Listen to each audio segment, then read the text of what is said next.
Today we're covering the Pancake Man himself, Goro Akechi from Persona 5 Royal. Practically his second coming of the Detective Prince, he's the final member to join the Phantom Thieves, plus he's got a gun. With that, here are my reasons why Goro Akechi is Pancake Material. Massive spoiler warning for Persona 5 Royal. Appearance-wise, one could say he's got that pretty boy look. Well, good enough to be on TV at least. And he's quite the comedian. So you don't deny the possibility that they're real?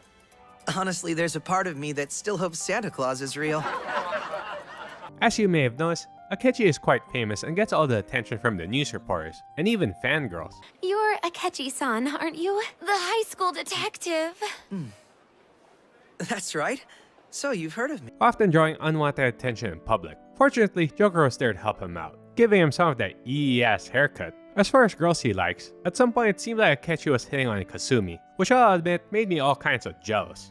In everyday life, Akechi can generally be seen wearing a beige blazer along with a striped tie, a dignified look to match his detective personality. When it comes to detective work, Akechi has very strong logic skills. He was able to deduce who the Phantom Thieves were, and he really played the drama for the audience. Who do you think the Phantom Thieves are, Akechi-san? They're people you all know quite well. The identity of the Phantom Thieves are... it's mine. I apologize for the interruption, but I can't turn off my phone due to my job. Please don't troll me online for this interruption, okay? Eventually, he joins the Phantom Thieves for Sainijima Palace. Inside the metaverse, he likes to go by the codename Crow, due to the long nose on his mask. As for his attire, he dresses like a classic Disney prince, donning a pure white tunic with gold and red accents. In combat, he wields a glowing saber and a Mauser-type handgun, which shoots laser beams, and he's a pretty good shot with it.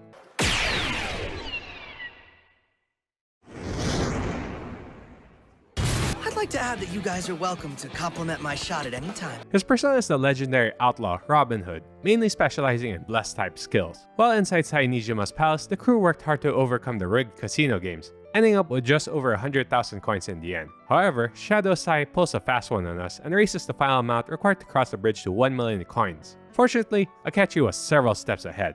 For example, had we borrowed the max when we had 10,000 coins, we would have ended up with 20,000. And had we then bet on Joker at the Coliseum as a guest, our total would have grown to 460,000. However, that is not the only card in our possession. That's the Taro Tanaka card I told you to get rid of. Exactly. Instead of disposing of it, I secretly used it to gather coins and outsmart this system. Truly, once my count reached 460,000, I borrowed the maximum amount a second time. Adding Joker's total to that brings us to 1,010,000 coins. We can surely cross the bridge now. For a genius detective, there are days when he's not so smart. I'm going to have one of these. The special one! Let's just call this my performance fee. But... It's fine. It's quite the...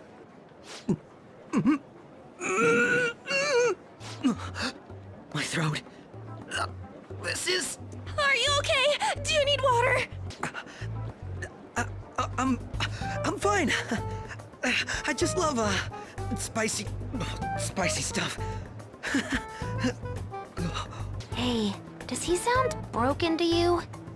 Well then, I'll see you, tomorrow. Akechi can be a real bro that you can just hang out with at the batting cages, or even going to some smooth jazz bars. At other times, he's the kind of friend who will challenge you to be better, especially in all games we play with him. Starting out with pool billiards, Akechi puts up quite a fight until Joker notices that he gave himself a handicap. And during the dart sequence, I hated pairing up with Akechi, mainly because he set such a high score target. As a true intellectual, he has a thing for chess and likes to challenge Joker, which often becomes a metaphor during their discussions about Phantom Thieves. As far as Persona 5 dancing goes, Akechi isn't part of it because, well, he's not cool enough. However, he does have an extra special DLC of him dancing to the tune of Willpower, which has a sick guitar solo in it.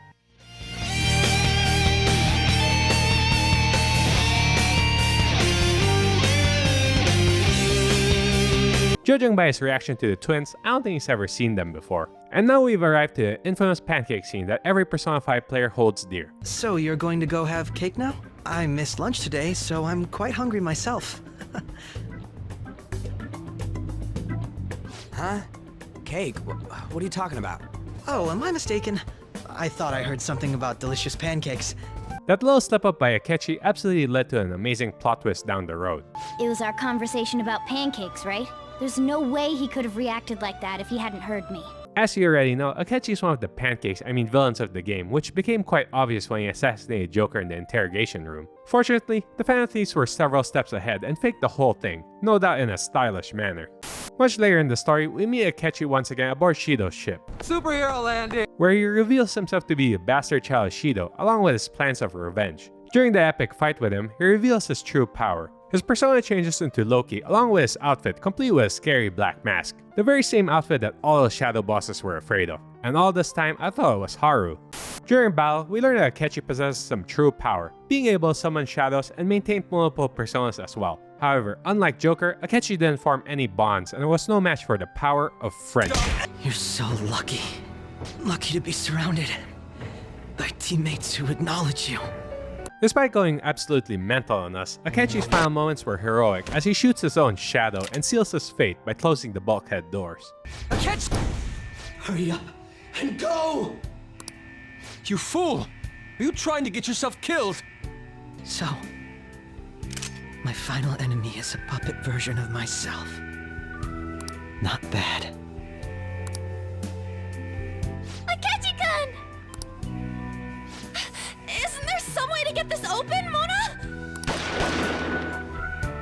During what would be the end of the original Persona 5, while talking to Sai Nijima about turning ourselves in, out of nowhere we hear a familiar voice.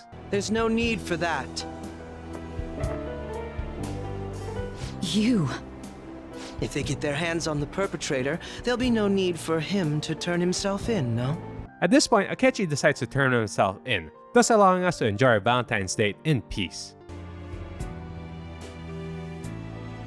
Some cream on your face, that's all. It's rare I see you so unguarded. I see that Christmas has its advantages. The very next day, we wake up into what is supposedly a perfect world. Morgana is now human, Wakaba is alive, and Akechi is now a good guy? Nope, he's still insane.